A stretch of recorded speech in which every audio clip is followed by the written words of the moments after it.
there's been a common trend of stop motion disappearing from the movie market entirely, and I was really curious about this. I mean, sure, there's still the odd stop motion animation here and there, but not as many as there used to be. Do you remember Coraline, Paranorman? These shows just had so much sentimental message and value that they kind of need, because, I mean, the amount of props, depending on what kind of stop motion you're doing, if you're doing a plasticine, Paranorman, which is basically about ghosts, but the entire thing is, it's just, most films are just either live action or animated, but even then, animated you don't see as much nowadays.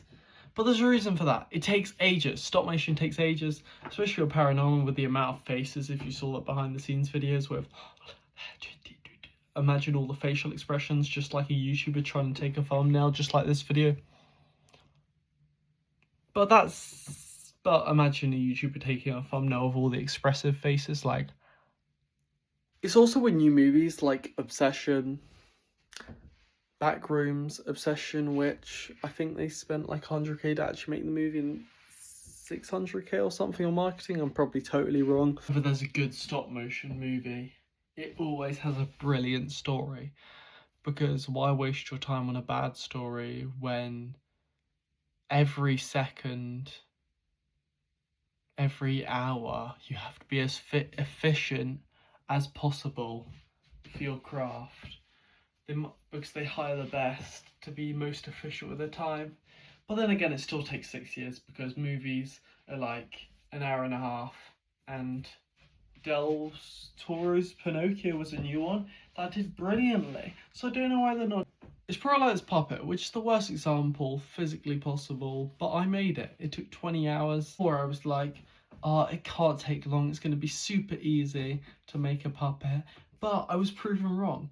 That's basically the same people's perception of stop motion. Not all the time, but a very small amount. I'm probably yapping at this point. But people's perception of stop motion of just being, oh, a lot of it's just CGI nowadays, and that's just automated, and then the rest is just done by hand. It's not that there's less of those studios or companies making movies. Maybe that's part of the factor, a small percentage, but it's mainly how long they make.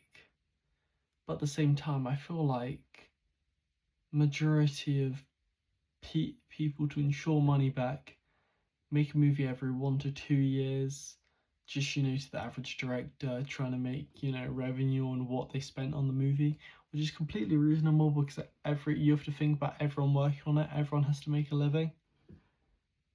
And that's even more cost, because sometimes stop motion animators have to do like 80 nowadays, because each frame takes weeks of planning and production.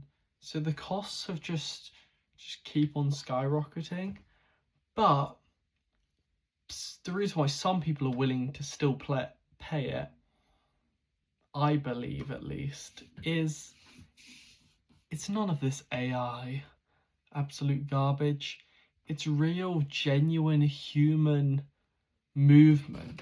So I know sometimes when you're practicing stop motion, you take reference from people and like people's movements, but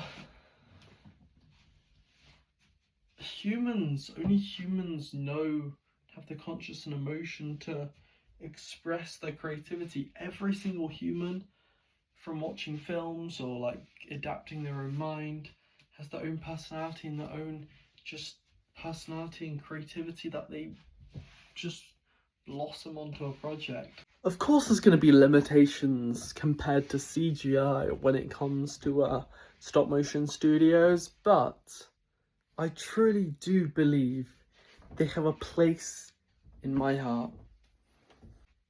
Now, thanks so much for watching this video. I didn't want to make it too long. Subscribe if you enjoy it, and have a good one.